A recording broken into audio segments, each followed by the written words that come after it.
Welcome to a new edition of the Famous Interviews with Joe Dimino. On this episode, we talk with best-selling author, Hall of Fame speaker, and expert on vital aging, David McNally.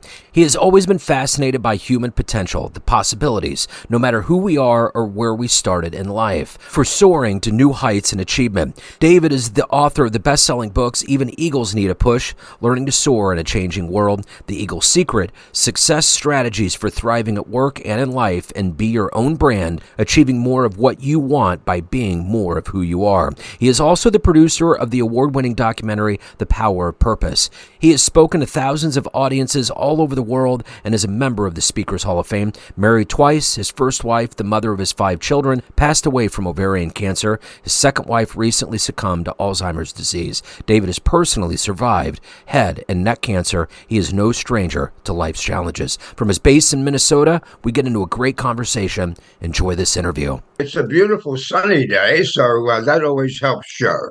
Absolutely, it certainly does. David, it's wonderful to meet you. Nice to meet you, too. What I've seen or witnessed, I should say, is very dynamic, so I'm looking forward to a really engaging conversation with you. Absolutely, you're going to fit perfectly here in the gallery of wonderful humans that are doing great things on the planet. So thank you so much for taking a minute out today. I really appreciate it. My pleasure, for sure. So let's begin our journey with this. I always start with this question. 6 years ago, this pandemic was changing our lives. So much about the way we live it. How did you get through that coronavirus era, and how has it changed the way that you approach life and work today? Well, the coronavirus was a time of it was like a perfect storm for me, Joe, because it wasn't just that pandemic I was faced with. In the June before that, in 2019, my wife was diagnosed with Alzheimer's. Wow. And so at the beginning of the pandemic, it became very clear that I was going to have to be her caregiver.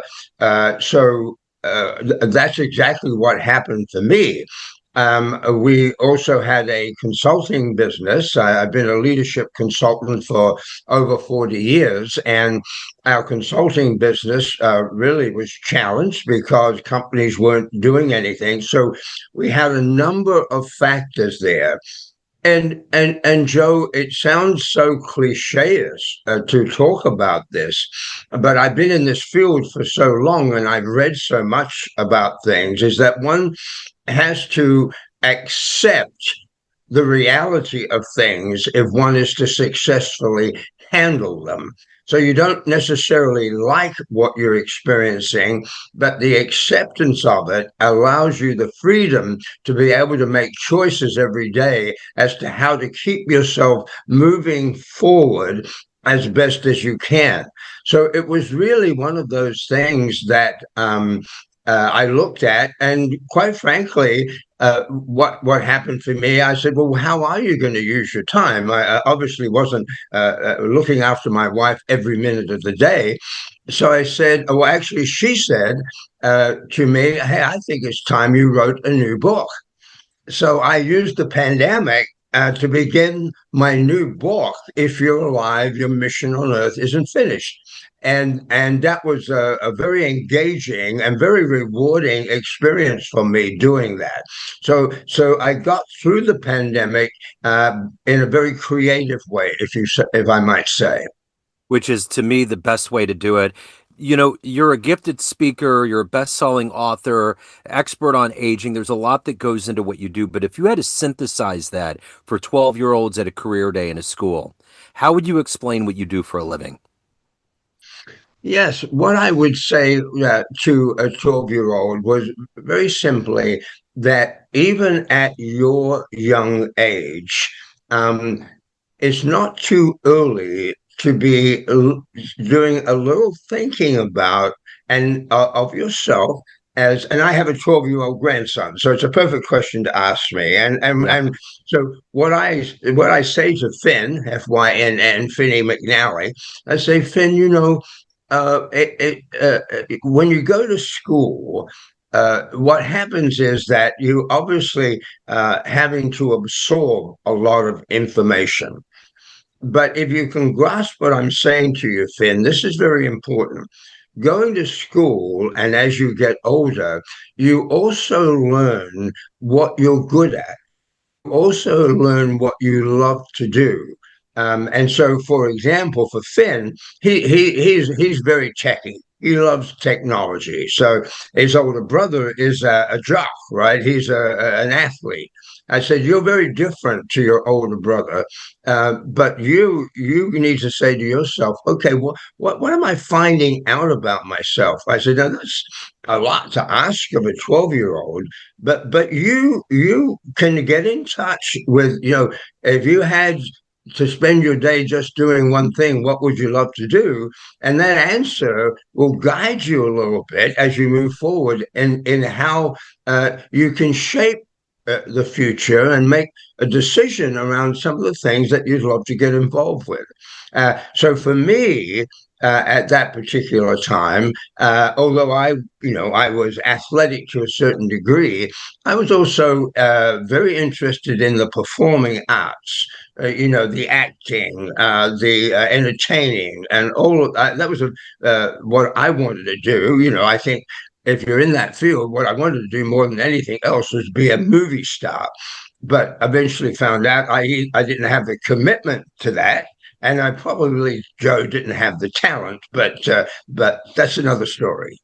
Well, so that was what I was going to ask, what you wanted to be as a kid, and you just answered it. So I'm curious, take me back to where you were born and raised, and how did these seeds get planted that have grown into this career that you've had, being an author, being a speaker, motivating people? How did this happen?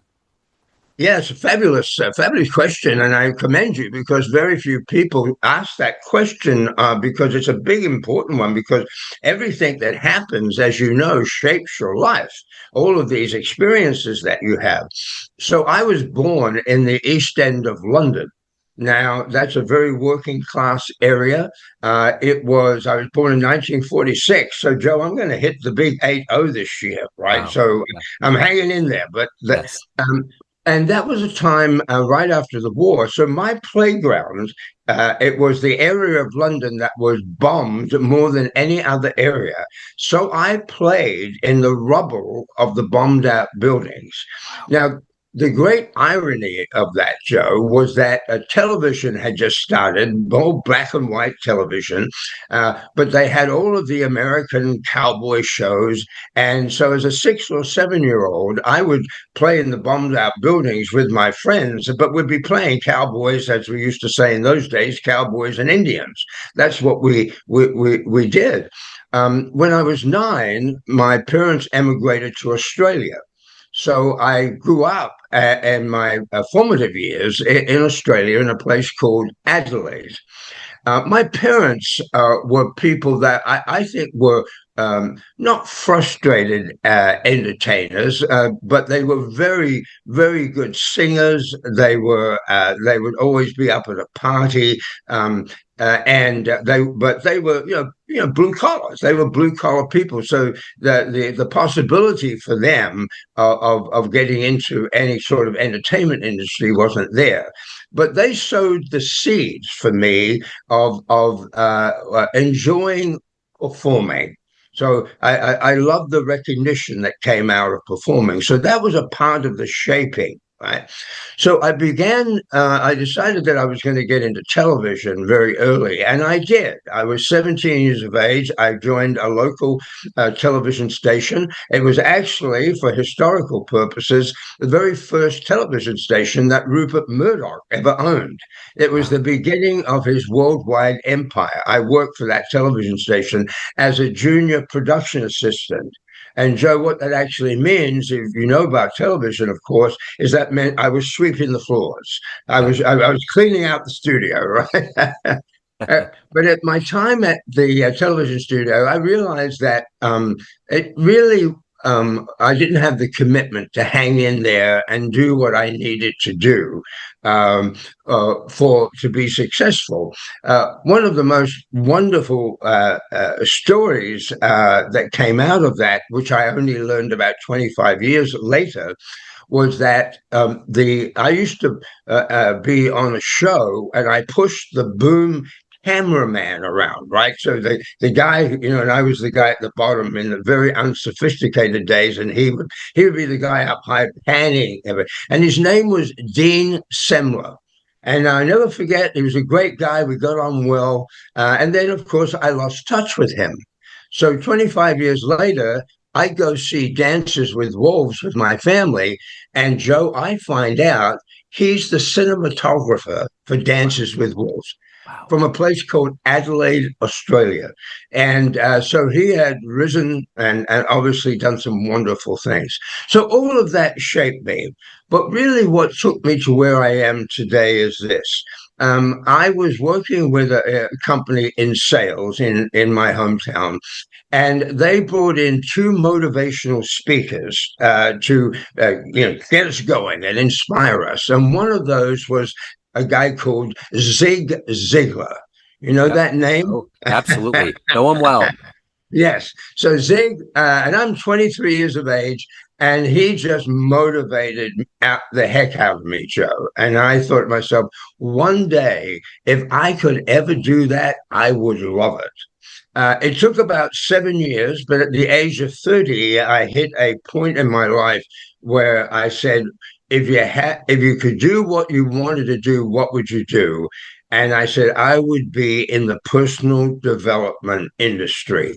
And I put a stake in the ground, and that's how I started in Australia. That evolved. I was doing leadership development, all sorts of sales training, and that eventually brought me to the United States in 1980. I was a part of a small consulting company in Minnesota. Everything evolved from there, Joe. What I was doing, I started to speak a lot. That motivated the fact that perhaps to help me in my career, I needed a book. I never knew I could write a book, but I decided to write a book. And that was my first book was Even Eagles Need a Push, Learning to Soar in a Changing World. And that was released in 1991 by Penguin Random House. And that just launched my career. That just Yeah. took me off in the stratosphere. It was a huge best-selling book. So that's kind of the genesis that you were asking for. Yeah. So what Yeah. about inspirations? Who's been a heroic force for you to allow you to evolve to this point? Well, I'm very much motivated or inspired. And I like to make a distinction, Joe, between motivation and inspiration, right? I mean, we're motivated to get up in the morning to go to work to earn a buck and pay the mortgage, right?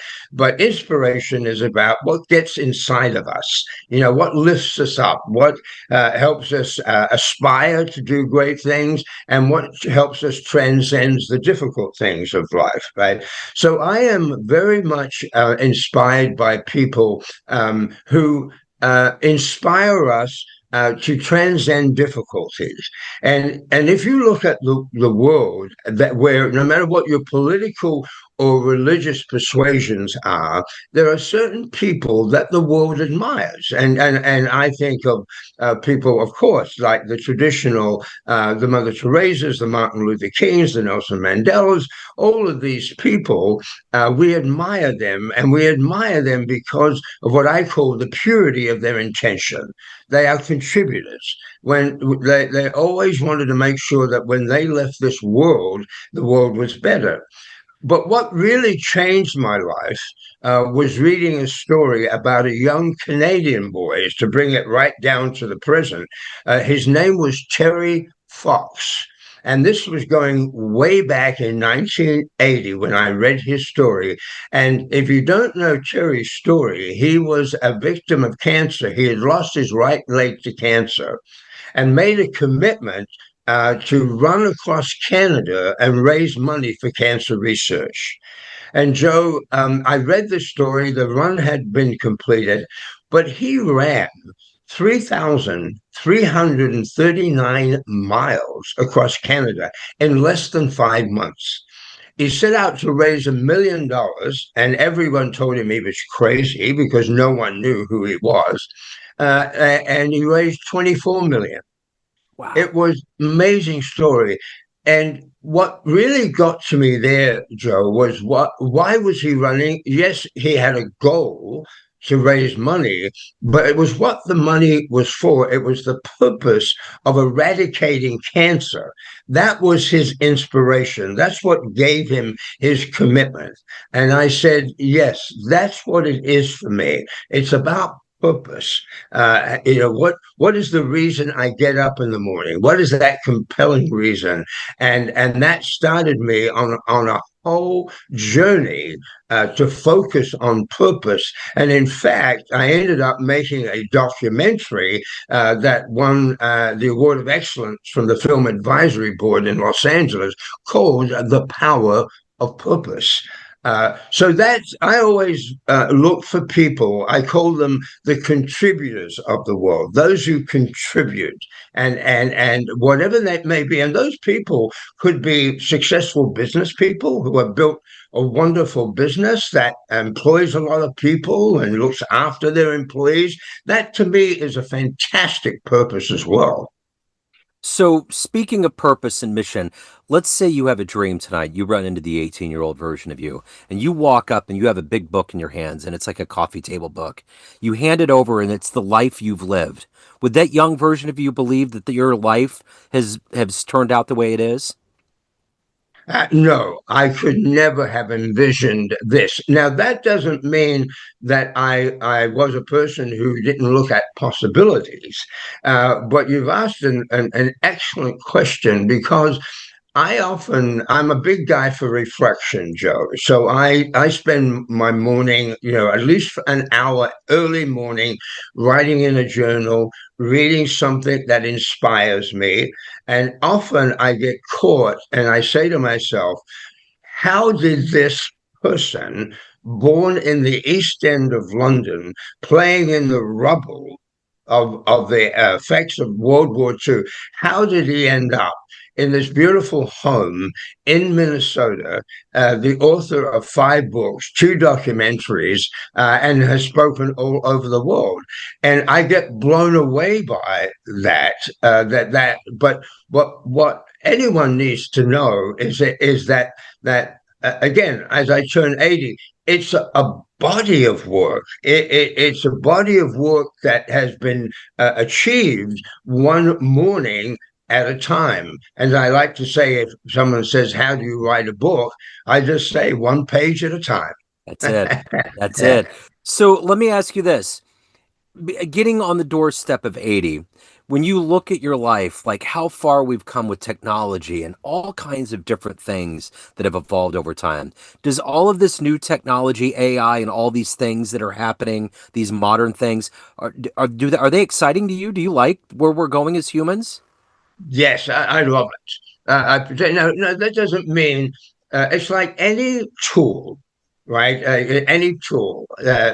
Tools can be used to build things and provide shelter and housing and safety and comfort.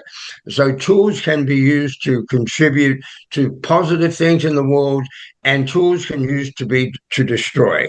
Right? A hammer helps you build something. A hammer can help you kill somebody. I mean, it's the way that the tool is used. And if you look at the world historically, I like to call it the march of humanity, that as technology, whether that be the Ford production line at the very beginning, the very first production automobiles that came out by Henry Ford, whether you look at any form of technology, it has often threatened us. People are threatened by it. They're threatened by the change. And yet, eventually, it has dramatically helped us improve lives. That's the way I look at technology. I am amazed by it. I tell you right now, I'm right into ChatGPT. To me is absolutely staggering at how you can use it for the good, right? And I don't use it to write my articles, as because that takes away my brain and the way I like to be creative. But what it can do, and the way I use it, is that I write the article and I ask it then, can you organize this for me and maybe bring out some salient points in the article that can emphasize what I want the reader or the learner to internalize. And I find it, Joe, I find it amazing. It is amazing. Yeah. What does the word retirement mean for you? When you see that word in your mind, what does retirement mean? Well, I think retirement is a word that has caused too many people grief. Yeah. Because they believe that that is an expectation that they have, and really, it wasn't set up to be an end.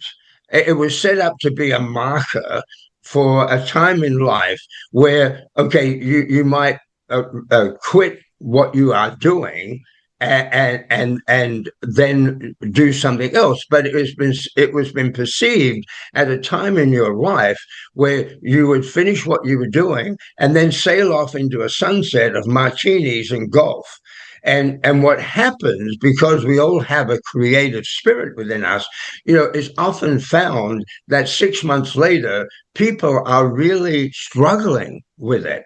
So I believe that we need to re-language it. And in my first book, Even Eagles Need a Push, I came up with a statement: language is the software of the mind. Yeah. How we use our language is so important. So in my new book, If You're Alive, Your Mission on Earth Isn't Finished, I talk about reigniting, not retiring, but reigniting. But that reigniting means also often letting go of the identity that you had previously. We built up over many years these identities of whatever we did, whatever our profession was, whatever work that might have been. We created an identity that gave us purpose and meaning. Right now, we have to find it for ourselves. I talk about a man in the first paragraph of the first chapter of this book who was beyond wealthy, the CEO of an international public company, a guy I knew quite well. And it was 6 months after his retirement. I met at a very fancy golf club in Minnesota. And I said, how's it going? He said, it's hard. I couldn't believe it. I mean, this guy could have his own jet and go around the world. He said, no. He said, and I said, well, what's hard about it? He said, he said, he gave me one word, Joe. He said, relevance. He said, when I was the CEO, I was in demand, emails, texts, invited to all of these soirees and fundraisers. He said, now I find myself calling people to have lunch.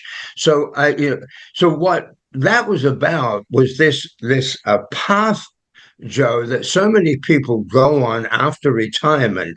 It's the path of having to do the inner work that we need to do to find relevance. And we contributed in a certain way. Now, what will our contribution be in the future? And that takes the willingness to get down and ask the most important questions. So, as a Hall of Fame speaker, what's the best speech you've ever witnessed in your life? The best speech I've ever heard in my life. I didn't witness it, Yeah. but I heard it on a tape back in the day when you had the cassette tapes, right? And it was simply Norman Vincent Peale speaking at his church in New York City. Wow. And his book had come out, The Power of Positive Thinking, and it was a 45-minute presentation. And Joe, it was so perfectly constructed, right? So perfectly constructed, so beautifully blended with humor and inspiration that it just blows me away. And then, of course, the power of his voice. He had this fantastic voice. And one of the stories that I think is very apropos for what we're talking about, it shows the story of a 97-year-old man who wrote to him. And he said, Dr. Peale, he said, I've just read your book, The Power of Positive Thinking. He said, I want you to know that for 97 years, I have had an inferiority complex. And your book has helped me lose that inferiority complex. But then Dr. Peel says, but it was the PS at the bottom that was the best. The man said, Dr. Peel, the future looks good. And I it love was it. just that classic phrasing and wonderful ending to something that you would never have thought about. Yeah. So at the end of the day, everyone, David, has a perception of you, family, friends, all of your readers, everyone that experiences your good work, but you run the show. What's your perception of you? Who do you think you are? Well, without question, Joe, very, very human. And I think the adversity that I've faced in life has helped me in that regard. Now, am I proud of my achievements? Of course, I am. But one can always compare oneself to someone else, which is a fatal thing to do. But if my ego gets out of control, and I say, "Oh yeah, David, you've written 5 books," and then you meet someone, like Stephen King, who's written over 20 to 30 books and much bestseller. So you can go in that direction. But no, my self-esteem is good, my self-worth is good.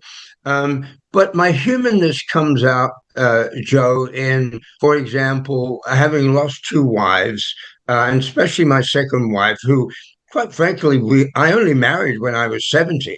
So it was, and 3 years later, she had Alzheimer's. The grief. So your humanness comes out in your grief. So I always like to say, Mr. Inspiration is not feeling very inspired today. and Yeah. and I call grief, and everyone who's grieved a loss of a loved one goes through this. I call it the morning melancholy and the evening blues, Yeah. because in the day you can distract yourself with so many good things, but when you're alone at night and when you wake up in the morning and you have to crank it out again, that's where it affects me. So I describe myself just very human. Yeah. I get it. So if you're human, your mission on earth is not finished is your latest book. You have a whole collection of wonderful books, great work. If anybody wants to dive into your world, where do they go? Where's the best place? Well, first of all, Amazon has all of my books. So the Okay. 5 books are on Amazon. If they want to contact me directly, my website is very informative, davidmcnally.com. And if they want to write to me personally, info@davidmcnally.com. Would love to hear from them. Yeah. David, what a wonderful story, sir. Thank you for your spirit. Thank you for your time. It's light we need in this world so desperately these days. So thank you so much. I appreciate it. My pleasure, Joe. Delighted to be with you. Absolutely. Thank you so much. And one more thing as we get off here, I want you to know that we are all with you up there in Minnesota with what's going on. Our hearts are tied to what's going on. We are definitely there in spirit. So stay strong, and tomorrow's another day. Thanks for tuning in to another famous interview with Joe Dimino, where we cover the world of art, literature, business, spirituality, music, and more from around the globe. Our esteemed theme music was composed and produced by the great E.E. Pointer of Kansas City's River Cow Orchestra. If you want to hear more interviews, visit the Famous Interviews with Joe Dimino channel on YouTube. You can also find us on Spotify and Apple Podcasts. Thanks again for listening, and until next time.